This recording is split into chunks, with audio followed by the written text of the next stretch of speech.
finalmente disponibile il quick release del SyncCube 2 che può essere montato anche sul SyncCube 3. Purtroppo ve lo dico già, dovrete andare nel link qui sotto in descrizione per vedere il prezzo, perché attualmente doveva essere lanciato in realtà proprio tra oggi e domani. C'è stato qualche problema nell'approvvigionamento, ma quando uscirà questo video sicuramente sarà disponibile sia sullo shop di SyncCube ma anche su tutti i reseller. Vi ricordo sempre che collaboro anche con G-Performance, SimFui, SimRacingBay, ho anche degli sconti su quegli shop, sono i più grandi reseller di SyncCube e sono anche un grande supporto per me per riuscire a portare avanti le collaborazioni che ho qui nel canale, e su molti di loro ho anche questo piccolo codice sconto. E nella parte iniziale voglio fare anche un'altra precisazione, visto che ho avuto l'occasione di rimontare il SyncCube 3 e fare dei test. Ho aggiornato anche a uno degli ultimi firmware, ne riparlerò però in un video più avanti, soprattutto per quanto riguarda il volante Savu, perché ci sono stati già dei piccoli aggiustamenti, ma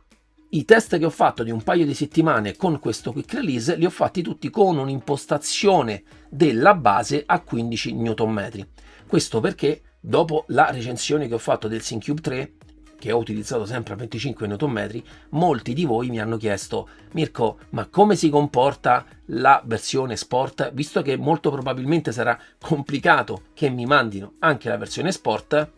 e soprattutto in virtù del sistema del Digital Twin, quindi che rende replicabili, rende le performance e il movimento identico tra tutte le basi a parità di forza,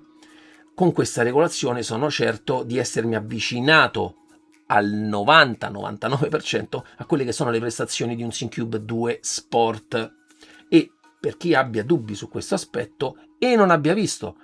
la recensione in due parti che ho fatto del SyncCube 3, l'andasse a ricercare, perché è spiegato in maniera dettagliata tutto come funziona ed è un aspetto davvero interessante. E detto questo, devo dire che,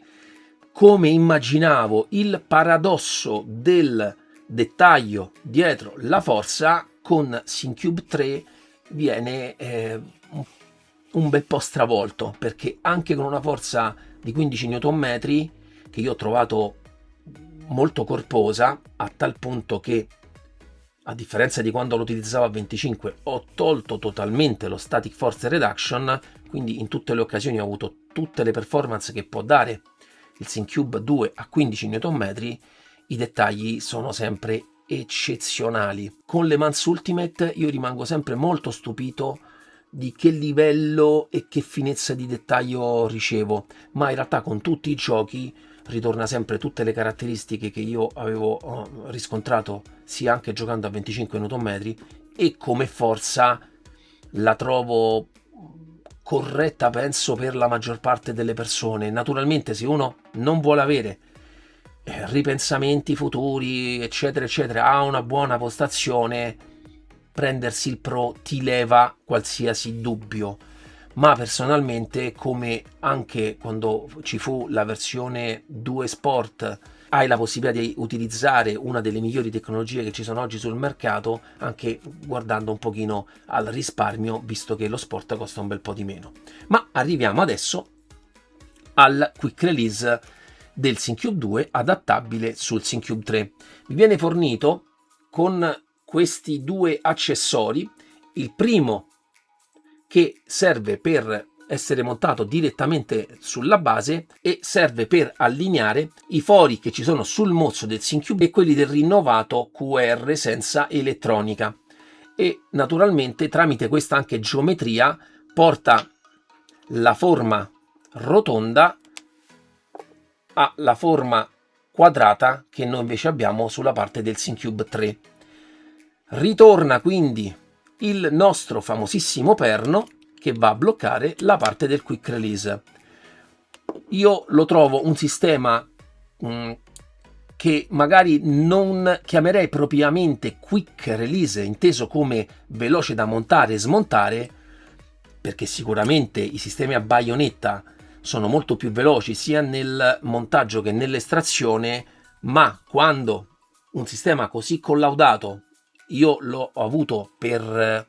7-8 anni, adesso non ricordo per quanti anni ho avuto il SyncCube 2, ma dall'inizio, e mai un problema, mai un gioco, mai nulla, se non probabilmente dopo anni un pochino si va a segnare, ma questa è la normale usura che potrebbe avere. Al momento è intonso, ma naturalmente non sono stato a smontare e rimontare 1000 volte, ma è l'unico aspetto che voglio menzionare, perché poi, ma alla luce dei fatti, costerà molto meno, presumo almeno la metà del costo del nuovo QR, e soprattutto molte persone che hanno il SyncCube 2 e probabilmente hanno anche una collezione di volanti con tantissimi quick release lato volante,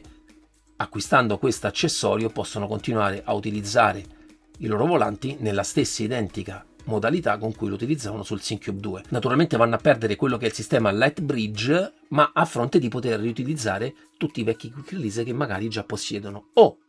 chi non è interessato al sistema Lightbridge e vuole montare qualsiasi tipologia di volante può utilizzarle tramite questo quick release. Con il volante che ho utilizzato io è un volante wireless SyncCube, quindi comunque funziona tramite una batteria, non c'è il cavo e è possibile utilizzarlo spendendo molto meno. Quindi poi ci sono effettivamente nel mercato tante opportunità per non utilizzare il cavo, se sei proprio avverso al suo utilizzo, anche utilizzando questo genere di connessioni qui. E sottolineo anche che per chi avesse il piacere di volersi comprare anche la parte del volante Savu,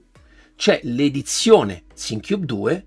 che ha una batteria interna, funziona wireless anche lui, quindi potete avere anche il nuovo volante utilizzando questo genere di quick release qui. È una richiesta a gran voce che era stata fatta a SyncCube e questa volta SyncCube ha risposto, credo, anche molto velocemente. Che ne pensate?